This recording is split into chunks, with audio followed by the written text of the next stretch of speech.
കീഴടക്കിയ ആളാണ് പള്ളിയച്ചൻ. ദൈവകൃപയിൽ ആശ്രയിച്ച് അത്ഭുതം തീർത്ത ഏറ്റവും വലിയൊരു ഉദാഹരണം. രണ്ടാമത്, അച്ഛന്റെ വലിയൊരു പ്രത്യേകത മുൻപ് അത് സൂചിപ്പിച്ചു, എന്റെ സുഹൃത്തു കൂടിയായ ബിനോയ് അച്ഛൻ സൂചിപ്പിച്ച്, അച്ഛൻ എല്ലാത്തിനകത്ത് ഈശോയ്ക്ക് ഒന്നാം സ്ഥാനം കൊടുക്കണമെന്ന് പറയും. അപ്പൊ മുമ്പ് ചോദിച്ച പോലെ നമ്മളോടൊക്കെ ചോദിക്കുന്നുണ്ട് വീട്ടിൽ ആരൊക്കെയുണ്ട്.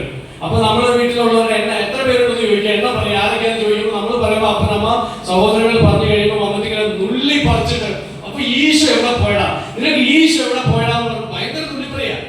അപ്പൊ ഒരു ദിവസം ഒരു ജീസസ് യൂത്തിന്റെ വലിയൊരു ഗ്യാതറിംഗിൽ ഞങ്ങളുടെ കൂട്ടത്തിൽ ഒരു സുഖിനോട് അച്ഛൻ ചോദിച്ചു, നിന്റെ വീട്ടിൽ ആരൊക്കെയുണ്ട്? അപ്പൊ സുഖിൻ എഴുന്നേറ്റ് നിന്ന് അച്ഛന്റെ ചോദ്യമൊക്കെ ഞാൻ കുറെ കേട്ടിട്ടാണെന്നുള്ള ഭാവത്തിലാണ് സുഖിൻ അച്ഛനോട് ഇങ്ങനെ ചിരിക്കണത്.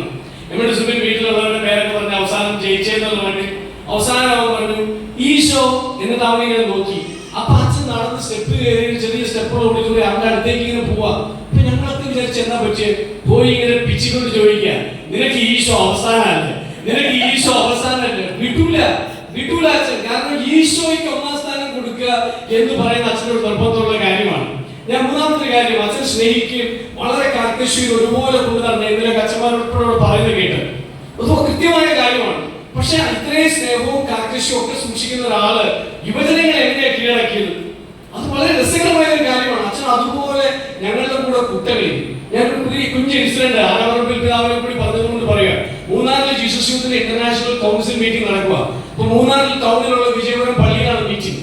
അതിന് തൊട്ട് താഴെ ഒരു ദിവസം രാത്രി ഞങ്ങൾ തട്ടുകടയിൽ പോകാൻ തീരുമാനിച്ചു. മറ്റു ഭക്ഷണം വേണമെന്ന് വെച്ചിട്ട് നമ്മുടെ നാട് തട്ടുകടയിൽ. അപ്പൊ ഞങ്ങൾ ഇങ്ങനെ പോകുമ്പോ അച്ഛാന്ന് വിളിക്കണേ. അപ്പൊ പള്ളിയച്ഛന്റെ ഒരു തമാശയാണ്, അച്ഛാന്ന് വിളിക്കില്ല സാറേന്ന് വിളിക്കും. ഞാൻ ആ കൂടുതൽ അന്ന് ഏറ്റവും എങ്ങനെ ഞാനത് ആസ്വദിച്ച്, പള്ളി സാർ എന്താണ് വേണ്ടത്? കപ്പയിറച്ചി വേണം, പള്ളി സാർ ഓംലേറ്റ് വേണം. എന്ത് രസമായിട്ടാണ് ഞങ്ങൾക്ക് ചെയ്യാൻ പറ്റുന്നത്. ഞാൻ ഇപ്പോഴും ഓർക്കുന്നത് ശ്രീലങ്കയില് ഒരു ചെറിയ ജീസസ് യൂത്തിന്റെ ഫുഡ് ഹാർവസ്റ്റ് ട്രെയിനിങ് നടക്കുക. അപ്പൊ വൈകുന്നേരത്തെ ആരാധനയ്ക്ക് ഞങ്ങൾ കണ്ടുപിടിച്ച്, ഞങ്ങളുടെ ഈ ചെറുപ്പക്കാരുടെ ക്രിയേറ്റിവിറ്റി ആണല്ലോ, ഈ ഒരു പൂന്തോട്ടത്തിനകത്ത് നടുക്ക് ചെറിയൊരു പോണ്ട്. അപ്പൊ അതിനകത്ത് ഒരു കുട്ടികാലിന് താഴെ വെള്ളമുണ്ട്. അപ്പൊ അതിന്റെ നടുക്കൊരു ചെറിയ സ്റ്റാൻഡ് പോലെ ഉണ്ട്. അപ്പൊ അതിൽ വിഷ്ണുമാരെ എഴുന്നള്ളിച്ചു വെച്ച് അതിനകത്തൊക്കെ വെള്ളത്തിൽ ചിരാത് വെച്ച് ഇതൊക്കെ റെഡിയാക്കാൻ വേണ്ടി പ്ലാനിട്ട് മുറിയിലേക്ക് ആവും. വേറെ ആർക്കും പറയാൻ പേടിയാണ്. ഞാൻ മുറിയിലേക്ക് ചെന്നു, നിങ്ങളുടെ ഒരു ക്രിയേറ്റിവിറ്റി അങ്ങനെയൊക്കെയാണ് ചെയ്യണമെന്ന് ചോദിച്ച് ഞാൻ പറഞ്ഞു, ഞാൻ മുണ്ട് കൊടുത്തിട്ടുണ്ട്, എനിക്ക് പ്രത്യേകിച്ച് മറുപടി ഒന്നുമില്ല, ഈ മുണ്ട് ഞാനിവിടെ വെച്ചിട്ട് പോവാണ്. ഈ മുണ്ടെടുത്ത് വന്നാൽ പതുക്കെ മുണ്ടൊക്കെ ഇങ്ങനെ പൊക്കി കൊണ്ടുപോയി വെള്ളത്തിങ്ങനെ പോയി എഴുന്നള്ളിക്കാൻ പറ്റും, വന്ന് എഴുന്നള്ളിക്കും, അല്ലെങ്കിൽ ചെയ്തൊക്കെ വെറുതെ ആവുന്നു പറഞ്ഞു. കുറച്ച് കഴിഞ്ഞപ്പോ നല്ല ചൂടനായിട്ട് മുണ്ട് കൊടുത്തു വരിക. എന്നിട്ട് ആ മുണ്ടെടുത്ത് ഒരു മുണ്ട് കൊണ്ട് ഇങ്ങനെ പൊക്കി പിടിച്ച് വിഷ്ണു കുർബാനെ എഴുന്നള്ളിച്ച് വെച്ച് തന്ന അച്ഛനാണ്. ഞാനത് പറയുന്നത് നിങ്ങൾക്ക് മനസ്സിലാവും, അത്ര ഈസി ആയിട്ടുള്ള കാര്യമല്ല ഇപ്പൊ ഞാൻ പറയുന്നത്. അതുപോലെ ചെറുപ്പക്കാരുടെ കൂടെ ചേർന്ന് നിൽക്കുന്ന അച്ഛൻ. ഞാൻ പ്രധാനപ്പെട്ട മറ്റൊരു കാര്യത്തിലേക്ക് കൂടി കിടക്കട്ടെ. ജീസസ് യൂത്ത് ഇവിടെ കണ്ടശാമിന്റെ അച്ഛനൊക്കെ ഉണ്ട്. ജീസസ് യൂത്ത് മുന്നേറ്റത്തിന്റെ കരിസ്മാറ്റിക്കിന്റെ ഇപ്പോഴത്തെ KST ചെയർമാൻ അച്ഛനുണ്ട്, കാരിസിന്റെ ചെയർമാൻ അച്ഛനുണ്ട്. ജീസസ് യൂത്ത് മുന്നേറ്റവും കരിസ്മാറ്റിക് റിന്യൂവലും ഒക്കെ കേരളത്തിൽ വരുന്ന കാലത്ത് ഇതിന് അതുപോലെ തന്നെ ഇന്നുള്ള ഒരു സ്വീകാര്യത ഉണ്ടായിരുന്നില്ല. അപ്പൊ ഞങ്ങൾക്കൊക്കെ ഒത്തിരി ബുദ്ധിമുട്ടുണ്ട്.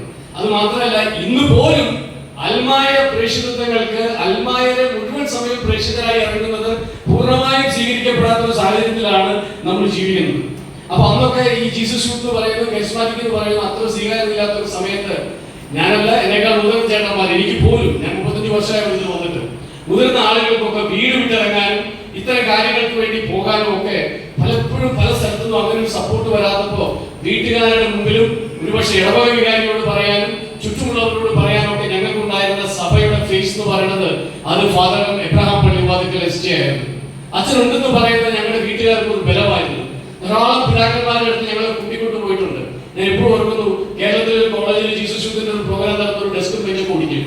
ആ സിസ്റ്റർ ഞങ്ങളെ ഒത്തിരി ചീത്ത പറഞ്ഞു, പ്രിൻസിപ്പൽ സിസ്റ്റർ ഒത്തിരി ചീത്ത പറഞ്ഞു. ഞങ്ങൾ അതൊക്കെ കേട്ടത് ഞങ്ങൾ പള്ളിയച്ഛൻ അറിയില്ലേ എന്നുള്ളത് മാത്രമായിരുന്നു. പക്ഷെ ഒരു തരം സ്പൈ വർക്ക് ഉണ്ട് അച്ഛന്, അത് എങ്ങനെയാണെന്ന് അറിയത്തില്ല. അച്ഛന് വിവരം കിട്ടി, ഞങ്ങളോട് ചെല്ലാൻ പറഞ്ഞു. ഞങ്ങൾ ചെയ്തു, ഞങ്ങൾക്കറിയാം എന്താ കിട്ടാൻ പോകുന്നത്, ചീത്ത കിട്ടും, പിച്ച് കിട്ടും, കുറെ ചീത്ത പഴക്കൊക്കെ പറഞ്ഞിട്ട് ഒരു 500ന്റെ ഞാൻ ഓർമ്മയില്ല, അന്നത്തെ കാലത്ത് 200 രൂപ എന്തോ പൈസ 200 രൂപ ആയിരിക്കണം, അല്ലെങ്കിൽ അങ്ങനത്തെ 13 രൂപ വരുന്ന ഒരു പൈസ എന്റെ ഓർമ്മയിൽ, ആ പൈസ ഞങ്ങളുടെ പോക്കറ്റിൽ ഇട്ട് പറഞ്ഞു, പോയി നിങ്ങൾ ബിരിയാണി മേടിച്ച് കഴിച്ചിട്ട് വരാൻ പറഞ്ഞു രണ്ടുപേരും. അത് കഴിഞ്ഞിട്ട് വന്നപ്പോ പറഞ്ഞു നമ്മൾ ആ കോളേജിൽ പോകാൻ. ആ കോളേജിൽ ചെന്നു. അച്ഛൻ ഞങ്ങളെ കൂടെ മുറിക്കകത്തേക്ക് കയറി ചെന്നപ്പോ പ്രിൻസിപ്പൽ സിസ്റ്റർ എഴുന്നേറ്റ് അച്ഛാ വാച്ച ഇരിക്കാൻ പറഞ്ഞു. ഞങ്ങളോട് അങ്ങനെയൊന്നും അല്ല പറഞ്ഞത്, വാച്ച ഇരിക്കാൻ പറഞ്ഞു. അപ്പൊ ഇരിക്കാൻ പറഞ്ഞു കഴിഞ്ഞിട്ട് അച്ഛൻ പറഞ്ഞു, സിസ്റ്ററെ ഇവൻ ആ കോളേജിൽ പഠിക്കണം, ഇവൻ മറ്റേ കോളേജിൽ പഠിക്കണം. നമ്മൾ അച്ഛന്മാരും സിസ്റ്റേഴ്സും ഒക്കെ ചെയ്യേണ്ട പണിയാണ് ഈ പിള്ളേർ പഠിത്തത്തിന്റെ ഒപ്പം ജോലിയുടെ ഒപ്പം ചെയ്യണം. ഞാനാണ് ഇവരുടെ ആള്. അപ്പൊ ഇവിടുത്തെ എന്തോ ബെഞ്ചോ എന്തോ പിള്ളേരെ ഒടിച്ചു എന്ന് പറഞ്ഞു. സിസ്റ്റർ അതിന് എത്ര ഗവൺമെന്റ്, ഞാനാണ് അതിന് ഉത്തരവാദി, പിള്ളേരല്ല, അതിന് എത്ര പൈസ വേണം തരാൻ. ഈ സിസ്റ്റർ എഴുന്നേറ്റ്, അയ്യോ അച്ഛൻ എന്തിനാ പൈസ അച്ഛാ, നമ്മുടെ സ്ഥാപനമല്ല അച്ഛാ, സഭയുടെ സ്ഥാപനമല്ല അച്ഛാ, ഒരു പൈസ പോലും വേണ്ട അച്ഛാ. നോക്കിയേ അച്ഛൻ ഒരു സ്റ്റാൻഡ്, ഞങ്ങളെ ഒരാളെ കൊണ്ട് തലാച്ചൻ നോക്കിക്കൂല.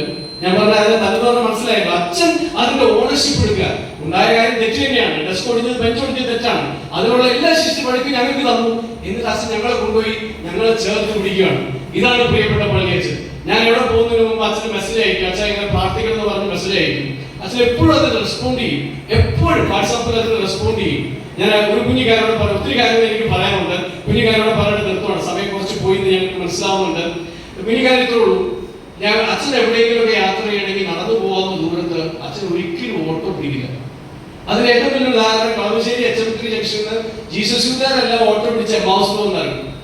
പള്ളി വാതിൽ അച്ഛൻ ഇന്ന് വരെ ആ HM3 ജംഗ്ഷനിൽ നിന്ന് എമ്മാവൂസിലേക്ക് ഓട്ടോ പിടിച്ചിട്ടില്ല. ഒരിക്കലും ഞങ്ങൾ നിർബന്ധിച്ചിട്ട് പോലും ഉണ്ട്, അച്ഛൻ ഇന്ന് വരെ പിടിച്ചിട്ടില്ല. ചേച്ചി മുമ്പ് സൂചിപ്പിച്ചു പോയി, ലളിത ജീവിതം ഇത് അത്ര മനോഹരമായിട്ട് കാണിച്ചു തന്ന ഒരാളാണ് അച്ഛൻ. അച്ഛൻ ഞങ്ങൾക്ക് ഉറപ്പുണ്ട്, ഞാൻ കഴിഞ്ഞ ദിവസം വീഡിയോ സൂചിപ്പിച്ചതുപോലെ അച്ഛനാണ് ഈ മുന്നേറ്റത്തെ അത്ര കണ്ട് ചേർത്ത് പിടിച്ച് നടത്തിയത്. ഞങ്ങൾക്ക് വേറൊരു ആർച്ച് ബിഷപ്പ് ഉണ്ടായിരുന്നു, എബ്രഹാം ബിരുദകുലകര പിതാവ്. എബ്രഹാം ബിരുദകുലകര പിതാവ് നാഗ്പൂർ ആർച്ച് ബിഷപ്പ്, ഏറ്റവും യങ്ങായിട്ട് ബിഷപ്പായ ആളാണ് ഇന്ത്യയിൽ. പിതാവിന്റെ ജ്യേഷ്ഠന്റെ മകനാണ് അലക്സ് ബിരുദകുലകര പിതാവ് കൂടെ ഉള്ളത്. ഇതുപോലെ തന്നെ ഞങ്ങൾ ചേർത്ത് പിടിച്ച ഒരു പ്രതിസന്ധി കാലഘട്ടം മുതൽ ഞങ്ങളെ അതുപോലെ ചേർത്ത് പിടിച്ച 2005-2006 കാലഘട്ടം മുതൽ ഞങ്ങൾ പ്രതിസന്ധിയുടെ മൂവ്മെന്റ് കടന്നു പോയപ്പോൾ സഭയിൽ വലിയൊരു കാനോണിക്കൽ അപ്രൂവലിന് വേണ്ടിയൊക്കെ മുന്നേറ്റത്തെ അതുപോലെ ചേർത്ത് പിടിച്ച് എന്തൊരു സിമ്പിൾ ആർച്ച് ബിഷപ്പാണ്. എന്റെ വീട്ടിൽ പലവട്ടം വന്നിട്ടുണ്ട്. എന്റെ വീട്ടിൽ വന്നിട്ടുള്ളതല്ല സിംപ്ലിസിറ്റി, വീട്ടിൽ വരുമ്പോഴൊക്കെ ഇടപഴകുന്നതോ ആ ചെയ്യുന്ന കാര്യങ്ങളോ ഒക്കെ. അപ്പൊ ഞങ്ങൾക്ക് 2 എബ്രഹാം പിതാക്കന്മാരെ നഷ്ടപ്പെട്ടിരിക്കുന്ന, അല്ലെങ്കിൽ ശാരീരികമായി നഷ്ടപ്പെട്ടിരിക്കുന്ന ഒരു സമയമാണ്. പക്ഷെ എനിക്ക് പള്ളിയച്ഛനോട് പറയാനുള്ള, അല്ലെങ്കിൽ നമ്മൾ എല്ലാവരോടും പറയാനുള്ളത്, അവിടെ അവർ ഭയങ്കര ആഘോഷം തുടങ്ങിയിട്ടുണ്ടാവും എബ്രഹാം പിതാവിന്റെ നേതൃത്വത്തിൽ. അവിടെ ചെറിയാച്ചനുണ്ട്, ജീസസ് യൂത്തിന്റെ സ്വന്തം ചെറിയ നേരെ വീട്ടിലച്ഛൻ. അവിടെ സിസ്റ്റർ ത്രേസ്യാമ്മയുണ്ട്, അവിടെ നമ്മുടെ സരിശായനുണ്ട്, അവിടെ ജീസസ് യൂത്തിനോടൊപ്പം യാത്ര ചെയ്ത കണ്ണൂർ സുരേഷ് ചേട്ടനുണ്ട്. ധാരാളം ആളുകൾ, പേരുകൾ അങ്ങനെയെല്ലാം പറയാൻ എനിക്ക് നിവൃത്തിയില്ല, സമയമില്ല. അവിടെ അച്ഛനെ സ്വീകരിക്കാൻ, അല്ലെങ്കിൽ അച്ഛൻ ഒരുപക്ഷെ അച്ഛൻ അവരുടെ അടുത്ത് എത്തിക്കഴിഞ്ഞ് അവർ ആഘോഷിക്കുകയാണ്. നമുക്കും ഇതൊരു ഓർമ്മപ്പെടുത്തലാണ്. ഒരേ ഒരു വഴിയേ പോകാനുള്ളൂ, അത് സ്വർഗീയ പിതാവിന്റെ ഭവനത്തിലേക്ക്, സ്വർഗത്തിലേക്കാണ്. ഈ പ്രസംഗമൊക്കെ കേട്ട് കോരിത്തിരിച്ചു പോവാതെ അച്ഛന് വേണ്ടി പ്രാർത്ഥിക്കുന്നതോടൊപ്പം അച്ഛന്റെ ഏത് ചെറിയ ഗുണമെങ്കിലും ഇന്ന് നെഞ്ചിലേറ്റി നമുക്ക് മടങ്ങി പോവാം. ഒരിക്കൽ കൂടി ഇതിനു വേണ്ടി, ബാക്കി എല്ലാവർക്കും വേണ്ടി ചേച്ചി പറഞ്ഞതുപോലെ ജസൂർ സമൂഹത്തെയും അതുപോലെ കുടുംബാംഗങ്ങൾക്കും ഒക്കെ അച്ഛനെ സമ്മാനിച്ചതിന് നന്ദി.